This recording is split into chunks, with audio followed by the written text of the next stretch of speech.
इस वीडियो ने अगर तेरे अंदर आग नहीं लगाई ना तो डिसलाइक मार के चैनल को छोड़ देना, पर अगर आग लगी ना तो चैनल को सब्सक्राइब करके ही जाना।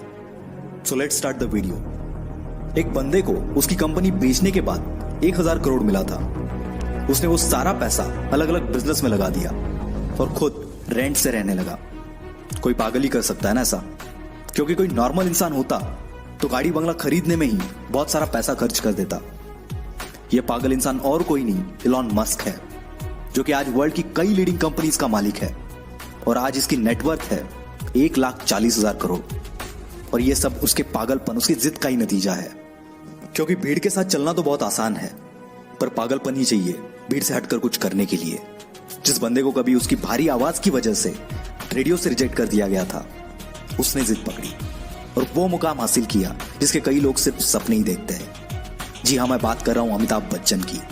उनकी पहली सुपरहिट मूवी जंजीर आने से पहले उनकी 17 मूवीज फ्लॉप हो चुकी थी, फिर भी उन्होंने अपनी जिद नहीं छोड़ी और आखिरकार कामयाबी को भी उनके जिद के आगे झुकना पड़ा। विराट कोहली का भी एक ऐसा ही किस्सा है, जो कि क्रिकेट के लिए उसका पागलपन, उसकी जिद को बयां करता है। 2006 की बात है। विराट कर्नाटका में रणजी खेल रहा था और पहले दिन 40 रन बनाकर वो नॉट आउट रहा। शाम को उनके घर से खबर आई कि उसके पापा की डेथ हो गई है। सबने एक्सपेक्ट किया कि विराट तुरंत घर के लिए निकलेगा। कोच ने तो यहां तक डिसाइड कर लिया था कि उसकी जगह पर और कौन खेलेगा, पर दूसरे दिन विराट बल्ला लेके स्पीच पे खड़ा था और इस हालात में उसने सेंचुरी लगाई और अपनी टीम को जिताकर ही वो अंतिम संस्कार के लिए निकल गया।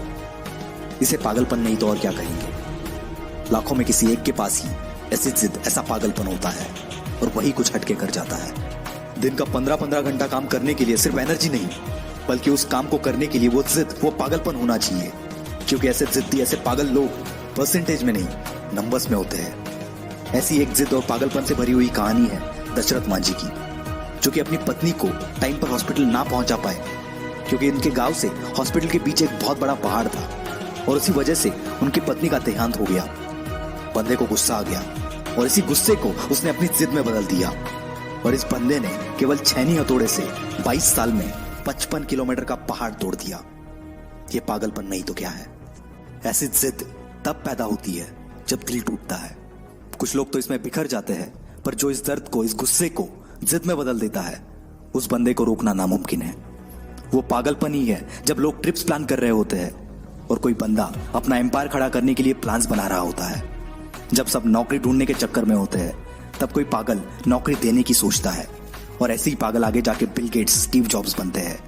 ये पागल सक्सेस के लिए हमेशा भूखे होते हैं, ये कभी सेटिस्फाई नहीं होते। यही पागलपन, यही जिद, ये ना तो इन्हें सोने देती है और ना ही रुकने देती है। एक जिद्दी इंसान कभी भी शांत नहीं बैठेगा, 1000 बार फेल होगा वो, पर उसकी जिद, उसका पागलपन उसे और एक बार ट्राई करने पर मजबूर करेगा। और ये तब तक मजबूर करेगा जब तक सफलता इसके सामने घुटने ना टेक दे। और यही पागल इंसान, यही जिद्दी इंसान इतिहास बना देता है। यकीन नहीं आता तो हिस्ट्री उठाकर देख लो। भला कौन बंदा 1000 बार फेल होने के बाद भी कोशिश करना नहीं छोड़ता? कोई पागल ही ना। और उसी कारण ये पागल जिद्दी इंसान दुनिया को रोशन कर देता है। जी हाँ, मैं बात कर रहा हूं थॉमस अल्वा एडिसन की। 65 साल का एक बंदा जिसे ऑलरेडी 1000 बार रिजेक्ट कर दिया गया था, फिर भी उसने अपनी जिद नहीं छोड़ी और KFC जैसी होटल्स की चेन खड़ी कर दी। जिस बंदे को अंग्रेजों ने उनके होटल में नहीं आने दिया, उस बंदे ने जिद पकड़ी और दुनिया का सबसे बड़ा होटल ताज बना दिया। दोस्तों, ये एक जिद ही है जो एक नॉर्मल इंसान को एबनॉर्मल बनाती है और फिर ये एबनॉर्मल लोग ऐसा कुछ कर जाते हैं जिसके बारे में नॉर्मल लोग सोचने से भी डरते हैं। इसलिए आपको जो भी अच्छा लगता है, जो भी आप करना चाहते हो, पागल बन जाओ उसके लिए और जान लगा दो उसे हासिल करने के लिए। क्योंकि जब तक ये जिद, ये पागलपन आपके अंदर नहीं आएगा, तब तक आप नॉर्मल ही रहोगे। और अगर नॉर्मल रह के ही मरना है तो ऐसे ही जियो, पर एबनॉर्मल बनना है तो जिद्दी और पागल बनना पड़ेगा। वीडियो अच्छा लगा तो ही लाइक करना, शेयर करना और हमसे जुड़ने के लिए नीचे वाले लाल बटन को दबाकर चैनल को सब्सक्राइब जरूर करना। This is will power star signing off for the day. Bye bye.